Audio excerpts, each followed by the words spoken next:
আসসালামু আলাইকুম ওয়া রাহমাতুল্লাহি ওয়া বারাকাতুহু। সম্মানিত ভাই ও আমার বোনেরা, আশা করি আপনারা নিরাপদে আছেন।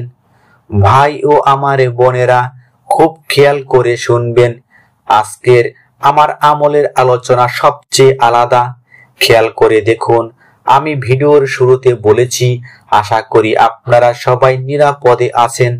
আমি এ কথা বলিনি সবাই সুস্থ ও নিরাপদে আছেন। ভাই ও আমার বোনেরা, এ কথা না বলার কারণ সংক্ষিপ্ত ভাবে বলছি। আমাদের সংসারে যদি অভাব থাকে, মনে সুখ থাকে না, তাহলে আমরা কিভাবে সুস্থ ও ভালো থাকব?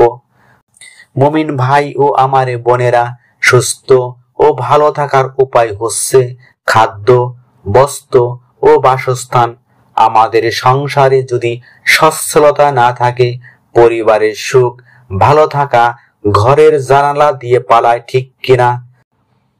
ভাই ও আমার বোনেরা, আমি অল্প সময়ের মধ্যে আপনাদের একটা ইসলামী প্রশ্ন করব, মন দিয়ে শুনবেন।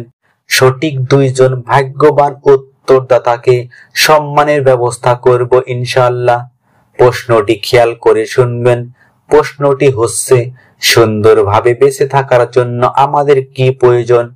আমি প্রশ্নটি আবারও বলছি, সুন্দরভাবে বেঁচে থাকার জন্য আমাদের কি প্রয়োজন? ক নম্বর হচ্ছে প্রচুর ধন সম্পদ, টাকা পয়সা। খ নম্বর হচ্ছে হালাল ধন সম্পদ, টাকা পয়সা। আশা করব আপনারা কমেন্টসের মাধ্যমে উত্তর জানাবেন এবং মোবাইল নম্বর দিবেন।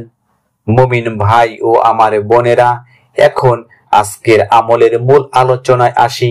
আজ আমি যে কার্যকর আমলটির কথা বলবো, আমলটি অবশ্যই গভীর রাতে করতে হবে।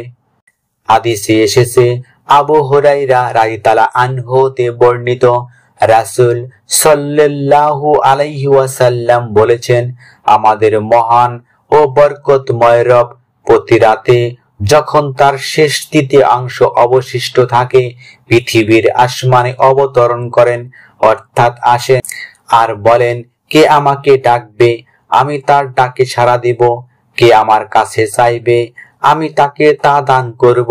কে আমার কাছে ক্ষমা প্রার্থনা চাইবে? আমি তাকে ক্ষমা করব। সহিহ বুখারী শরীফের হাদিস, হাদিস নং 1145। ভাই ও আমার বোনেরা, সহিহ হাদিস থেকে আমরা জানতে পারলাম, প্রতি রাতে মহান আল্লাহ মুমিন বান্দাদের কল্যাণের জন্য প্রথম আসমানে অবতরণ করেন, অর্থাৎ আসেন এবং তাদের চাওয়াগুলো পূরণ করেন এবং পাপ ক্ষমা করেন। সুবহানাল্লাহ, সুবহানাল্লাহ। ভাই ও আমার বোনেরা, আরো সহিহ হাদিস থেকে জানা যায়, প্রভাতের অর্থাৎ ফজর নামাজের আগ মুহূর্ত পর্যন্ত মহান আল্লাহ এভাবে ডাকতে থাকেন। এই মুহূর্তে যে ভাই ও আমার বোনেরা আজকের আমলের উদ্দেশ্যে আলোচনাটি শুনছেন, আমলটি রাত 12টার পর থেকে শুরু করে ফজর নামাজের আগ মুহূর্ত পর্যন্ত আমলটি করবেন। এখন মন দিয়ে শুনুন আমলটি কিভাবে করবেন। এখন থেকে আমলের আলোচনা 1 সেকেন্ডও না টেনে দেখবেন। আমলটি যখন করবেন, উত্তম রূপে ওযু করে আপনারা 2 থেকে 4 রাকাত নফল নামাজের জন্য দাঁড়িয়ে যাবেন। এরপর আপনারা আদবের সহিত, ধৈর্যের সহিত 2 করে মোট 4 রাকাত নফল নামাজ পড়বেন। নফল নামাজ শেষ করে আদবের সহিত যায় নামাজে বসে বেশি বেশি তওবা ইস্তেগফার, অর্থাৎ আস্তাগফিরুল্লাহ, আস্তাগফিরুল্লাহ, আস্তাগফিরুল্লাহ এই ছোট্ট শব্দটি 100 বার জিকির করবেন। কেননা গুনাহ মাফ, টাকা পয়সা, বাগান বা উদ্যান ও সন্তানের জন্য সূরা নূহের 10, 11 ও 12 নং আয়াতে আল্লাহ বলেছেন, তোমরা বেশি বেশি তওবা ইস্তেগফার, অর্থাৎ আমার কাছে ক্ষমা প্রার্থনা করো। ভাই ও আমার বোনেরা, আপনারা আস্তাগফিরুল্লাহ এই ছোট্ট তওবাটি 100 বার জিকির শেষ করে তারপর আপনারা সহিহ মুসলিম শরীফের হাদিসের দোয়াটি, আল্লাহুম্মা ইন্নী আসআলুকাল হুদা ওয়াত তুকা ওয়াল আফাফা ওয়াল গিনা। অর্থ, হে আল্লাহ, আমি আপনার কাছে হিদায়াত, তাকওয়া, পবিত্রতা ও সচ্ছলতা কামনা করছি। সহিহ মুসলিম শরীফের হাদিসের দোয়া, হাদিস নং ৭০৭৯। এই কার্যকর দোয়াটি আপনারা মাত্র ৭ বার পাঠ বা তিলাওয়াত করবেন। এরপর আমলটির ছোট্ট কিছু নিয়ম বলে দিচ্ছি।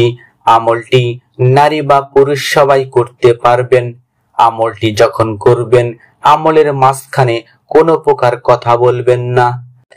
সহিহ মুসলিম শরীফের দোয়াটি ৭ বার পাঠ বা তিলাওয়াত শেষ করে আপনারা দরুদে ইব্রাহিম, আল্লাহুম্মা সাল্লি আলা মুহাম্মাদিন ওয়া আলা আলি মুহাম্মাদিন কামা সাল্লাইতা আলা ইব্রাহিমা ওয়া আলা আলি ইব্রাহিমা ইন্নাকা হামিদুম মাজিদ। আল্লাহুম্মা বারিক আলা মুহাম্মাদিন ওয়া আলা আলি মুহাম্মাদিন কামা বারাকতা আলা ইব্রাহিমা ওয়া আলা আলি ইব্রাহিমা ইন্নাকা হামিদুম মাজিদ। একবার পাঠ বা তিলাওয়াত করবেন, অথবা আপনারা যে দরুদ শরীফটি ভালো পারেন সেই দরুদ শরীফটি একবার পাঠ বা তিলাওয়াত করবেন। আমলটি সাধ্যমতো কিছুদিন চালিয়ে যাবেন। সর্বশেষ 2 চোখ বন্ধ করে চোখের পানি ফেলে আপনাদের চাওয়াগুলো, আপনাদের মনের আশাগুলো আল্লাহর কাছে ফরিয়াদ করবেন। মহান আল্লাহ সবার মনের নেক চাওয়া ও আশাগুলো পূরণ করো। আমিন সুম্মা আমিন। আসসালামু আলাইকুম ওয়া রাহমাতুল্লাহি ওয়া বারাকাতুহু।